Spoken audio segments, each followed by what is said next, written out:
Hello friends, मैं आपका दोस्त तौफीक आप लोगों का स्वागत करता हूं मेरे यूट्यूब चैनल स्काई व्लॉग्स पर। अगर आप चैनल में नए हो तो सब्सक्राइब करना ना भूलें। आज की जो स्टोरी है वो झारखंड की मशहूर स्टोरी बिंदु बसायर, जो 7 भाई और एक बहन की सच्ची स्टोरी है।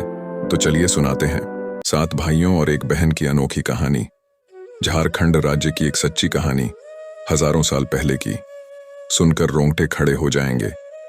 हजारों वर्ष पूर्व दक्षिण झारखंड के छोटा नागपुर की प्रसिद्ध 7 भाई और एक बहन की कहानी हमारे पूर्वजों द्वारा पीढ़ी दर पीढ़ी नई पीढ़ी को सुनाई जाती है।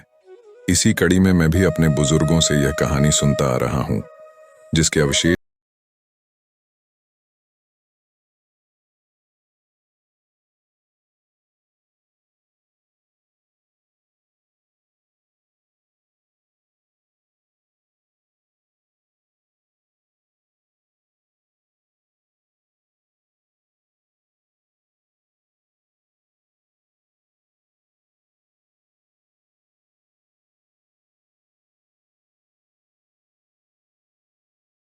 जब मैं उस स्थान पर गया तो एक नवजवान व्यक्ति नाम सावन टोप्पो ने मुझे पूरे बिंदु टुंगरी का भ्रमण कराया और इस कहानी से संबंधित सभी अवशेष दिखाए तथा इस कहानी की संपूर्ण जानकारी विस्तार से बताई। उन्होंने वह स्थान भी दिखाया जहां 7 भाइयों ने अपने तीरों को तेज करके अपनी बहन पर चलाया था, जिसने छोटी बहन को मचान बनाकर बीच वाले पेड़ पर खड़ा कर दिया। और 7 भाइयों में सबसे छोटे भाई ने अपनी बहन का पका हुआ मांस न खाकर चुपके से मांस टीले में डाल दिया। उस जगह पर उगे बांस को भी दिखाया। वह बांस का बुड्ढा आज भी उसी जगह पर मौजूद है। पानी लाने के लिए दड़ी, छोटा कुआं का इस्तेमाल किया जाता था। वह दाढ़ी आज भी वहीं पर है, जिसका वर्तमान समय में सौंदर्यीकरण किया गया है। एक राजा के 7 बेटे और एक बेटी थी, जो अपना जीवन सुखपूर्वक व्यतीत कर रहे थे। 7 भाई बहनों में एकमात्र छोटी बहन बहुत शांत, आज्ञाकारी और संस्कारी थी। उनमें से सबसे बड़े भाई का विवाह हो चुका था। 7 भाइयों में सबसे छोटा भाई एक आंख से अंधा था। छोटे भाई को अपनी इकलौती बहन से बहुत प्यार और स्नेह था। एक दिन बड़ा राजकुमार अपनी पत्नी और अपने छोटे भाइयों के साथ अपने खेतों में काम करने गया। चूंकि उन दिनों खेती आपसी सहयोग से होती थी, खेतों में काम करने जाने से पहले सभी अपनी छोटी बहन को खाना बनाने का आदेश देकर घर से निकलते हैं। 7 राजकुमारों की बहन घर पर अकेली खुशी खुशी सबके लिए भोजन बनाने के लिए जंगल से सरोती साग तोड़कर लाती है तथा बड़े प्रेम से सरोती साग की सब्जी बनाने से पहले सब्जी फल आदि काटने के औजार से बैठकर साग काटने लगती है। इसी दौरान उसकी उंगली भी कट जाती है तथा खून की तेज धार निकलने लगती है। उसका पूरा हाथ खून से लथपथ हो जाता है। तब राजकुमारी सोचने लगती है कि क्या करूं। यदि घर की दीवार पर लगे खून को पोंछूं तो मेरे भाई देख लेंगे तथा चिंता करेंगे, और यदि मैं अपने कपड़े में लेकर पोंछूंगी तो भाभी कपड़े पर खून लगा देख मासिक धर्म समझकर खाना नहीं खाएगी। इस भय से राजकुमारी सारा खून सब्जी में पके साग में पोंछकर खून को रोक देती है। फिर इस खून से सने साग की सब्जी बनाई जाती है। इस डर से राजकुमारी सारा खून सब्जी में पकाए गए साग में पोंछकर खून को रोकती है और फिर इस खून से सने साग की सब्जी बना लेती है। राजकुमारी अगले दिन 7 भाइयों के कहने पर एक बार फिर वही छैना साग बनाती है, लेकिन भाइयों को पिछले दिन जैसा स्वाद नहीं मिलता। फिर 3-4 बार यही आग्रह हुआ, लेकिन खून से सने साग का स्वाद उनके मन से निकल नहीं रहा था। सच्चाई जानने की जिज्ञासा से 7 भाई और भाभियां उससे उस दिन पकाने की विधि जानने पर अड़ गए। विवश होकर राजकुमारी को पूरी घटना बतानी पड़ी। सच्चाई जानने पर 5वां भाई, जो बहुत लालची था, उसने बाकी भाइयों से कहा, अगर बहन का खून इतना स्वादिष्ट है तो उसका मांस कितना स्वादिष्ट होगा। इतना कहकर सभी भाइयों में चर्चा शुरू हो जाती है।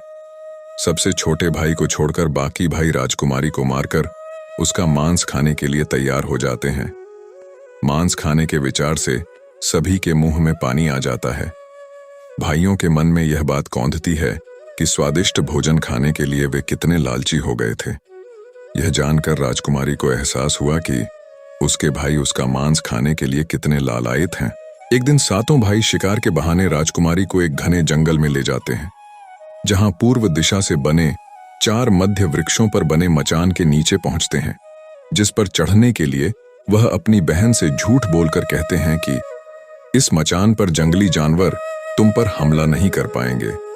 इस प्रकार सातों भाई अपनी बहन को मचान पर बैठाकर शिकार करने का नाटक करते हुए अपने धनुष लेकर चले जाते हैं। तब राजकुमारी को एहसास हो चुका था कि आज उसका आखिरी दिन है, लेकिन वह चाहती थी कि उसके भाइयों की इच्छा पूरी होनी चाहिए, इसलिए वह मचान में जाकर बैठ जाती है। फिर सभी भाई अपने धनुष बाण लेकर बीच के वृक्ष पर बने मचान से कुछ दूरी पर स्थित टोंगरी छोटा पहाड़ के पास पहुंचते हैं और एक चट्टान पर बारी बारी से अपने बाणों की धार तेज करते हैं।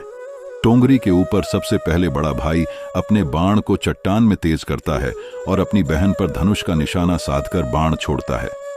तभी राजकुमारी को पूरी बात समझ में आ जाती है कि भाइयों की मंशा क्या है और अपनी मातृभाषा में गीत गाने लगती है। बिंदु बिंदु दादा, छाती ताइक ताइक, यानी दादा साहब अगर जान ही लेनी है तो सीधा मेरे सीने में तीर मारो, इधर उधर क्यों मार रहे हो। फिर सभी भाई बारी बारी से तीर की धार तेज करते हैं और राजकुमारी पर निशाना साधते हुए तीर चलाते हैं। छहों भाइयों का निशाना चूक जाता है और सातवां भाई, जो सबसे छोटा था, तीर चलाने से मना कर देता है। वह अपनी बहन से बहुत लगाव रखता था और सातों राजकुमारों में धनुष बाण चलाने में सबसे ज्यादा माहिर था। राजकुमारी जानती थी कि उसके 7 भाइयों में सबसे छोटा भाई दादा बाकी भाइयों जितना लालची नहीं है। छहों भाई छोटे भाई पर पूरा दबाव डालते हुए आदेश देते हैं कि अगर उसने तीर नहीं चलाया तो वे उसे भी अपनी बहन की तरह मार देंगे। तब छोटा राजकुमार दुखी मन से तीर को दूसरी दिशा में थोड़ा तेज करके तीर छोड़ने की कोशिश करता है और धीरे से तीर छोड़ देता है। राजकुमारी हर बार की तरह इस बार भी वही गाना गाती है, बिंदु बिंदु दादा, छाती ताके ताके। इसी बीच छोटे भाई का तीर राजकुमारी की छाती में सीधा लग जाता है और राजकुमारी की आत्मा शरीर से अलग हो जाती है और उसकी आत्मा उसी जगह भटकने लगती है। तभी वह देखती है कि कैसे उसके भाई उसके शरीर का मांस खाने के लिए सबसे छोटे राजकुमार को बहला फुसलाकर उसके शरीर को काटने का आदेश देते हैं, उसे जबरदस्ती पीटते हैं। बहन का मांस पकाने के लिए छोटे राजकुमार को बहुत सारी सूखी लकड़ियां लाने के लिए जंगल में भेजा जाता है। छोटा भाई जंगल में खोजते हुए बहुत सारी लकड़ियां इकट्ठी करता है और सोचता है, मैं इतनी सारी लकड़ियां कैसे ढोऊंगा। दादा ने जो रस्सी दी है वह भी 7 टुकड़ों में दी गई है। अगर तुम उन्हें जोड़ भी दोगे तो यह रस्सी इन लकड़ियों को बांध नहीं पाएगी। देर होने के डर से राजकुमार उदास होकर रोने लगता है और उसके आंसू जमीन पर गिर जाते हैं। वह अपनी बहन को याद करके रो रहा होता है। तभी वहां एक नाग देवता आते हैं और पूछते हैं, क्यों रो रहे हो राजकुमार। वह इधर उधर देखता है लेकिन कोई दिखाई नहीं देता। तभी राजकुमार को नाग दिखाई देते हैं और राजकुमार अपनी पूरी घटना नाग को बताता है। तब नाग उससे कहते हैं कि मैं रस्सी की तरह अपने आप को लकड़ी में लपेटता हूं और जैसे ही तुम लकड़ी को वहां रखोगे मैं धीरे धीरे निकल जाऊंगा। और राजकुमार ऐसा ही करता है। सभी बड़े भाई यह देखकर हैरान रह जाते हैं कि उनका छोटा भाई 7 रस्सियों के बावजूद जंगल से इतनी सारी लकड़ियों को कैसे ले आता है। इसके बाद वे अपने छोटे भाई को घड़े में 7 छेद करके पानी लाने के लिए भेजते हैं। छोटा राजकुमार पानी लाने के लिए एक दाढ़ी छोटा कुआं पर जाता है और घड़ा भरता है, लेकिन उसमें छेद होने के कारण सारा पानी बाहर गिर जाता है और राजकुमार वहीं बैठकर रोने लगता है कि अगर मैं बिना पानी के वापस चला गया तो बड़े भाई झगड़ेंगे। दाढ़ी वाला मेंढक, केकड़ा और मछली पूरी घटना सुन और देख रहे थे और वे तीनों राजकुमार को रोता देखकर पूछते हैं, तुम क्यों रो रहे हो। तब राजकुमार अपनी आप बीती उन्हें सुनाता है और कहता है, मैं अपनी प्यारी बहन के शरीर का मांस कैसे खा सकता हूं। अगर मैं नहीं खाऊंगा तो बड़े भाई लड़ेंगे।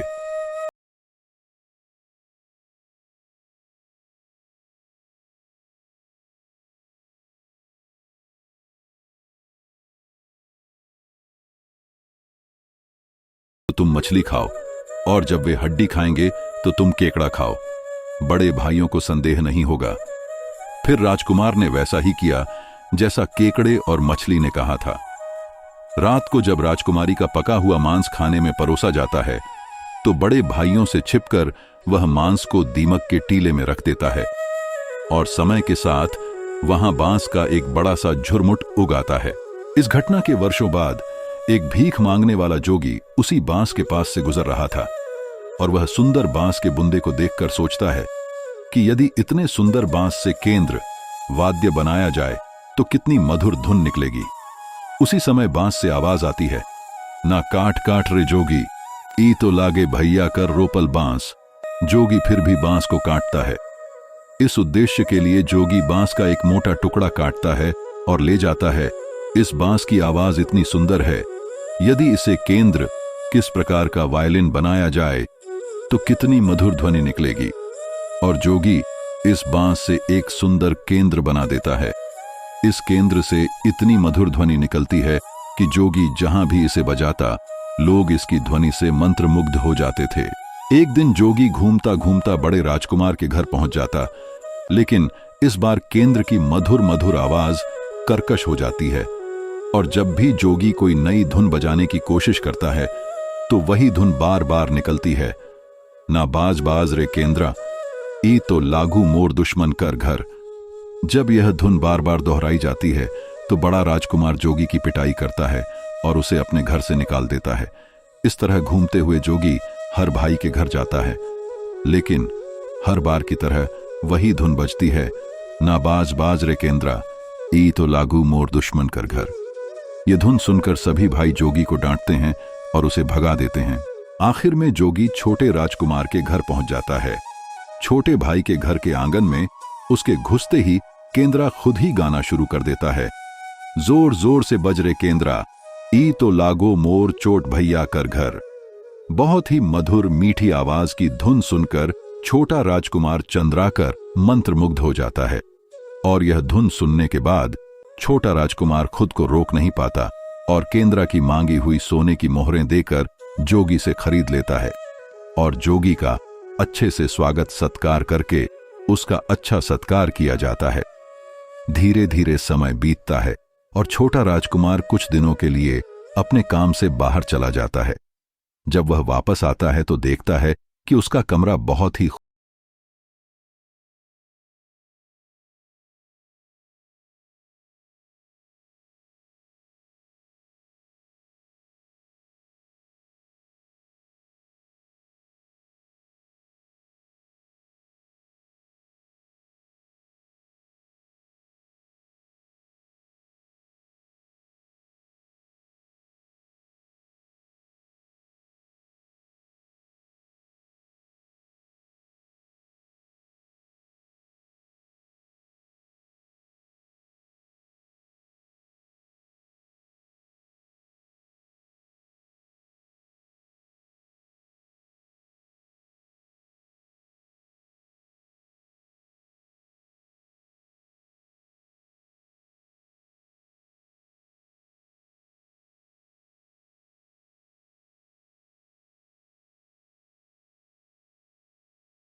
देखता है कि एक सुंदर सी लड़की केंद्रा से निकलकर कमरे में प्रवेश करती है और पूरे कमरे की सफाई करने के बाद वापस उसी केंद्रा में प्रवेश कर जाती है। यह देखकर राजकुमार की आंखें खुली की खुली रह जाती हैं, चूंकि उस लड़की की शक्ल राजकुमार की छोटी बहन से मिलती जुलती है। अगले दिन राजकुमार एक बार फिर उसी तरह छिप जाता है और जैसे ही सुंदर लड़की पूरे कमरे की सफाई करने के बाद वापस केंद्रा में जाने वाली होती है, छोटा राजकुमार लड़की का हाथ पकड़ लेता है और तुरंत केंद्र को जला देता है, जिसके बाद लड़की हमेशा के लिए मानव रूप में परिवर्तित हो जाती है और दोनों भाई बहन खुशी खुशी अपना जीवन व्यतीत करते हैं। आज भी हर गांव में आषाढ़ी पूजा के दिन बकरा काटा जाता है और बकरे के मांस को पूरे गांव में प्रसाद के रूप में खाया जाता है। अगर कहानी अच्छी लगी हो तो लाइक, सब्सक्राइब, कमेंट्स करना ना भूले।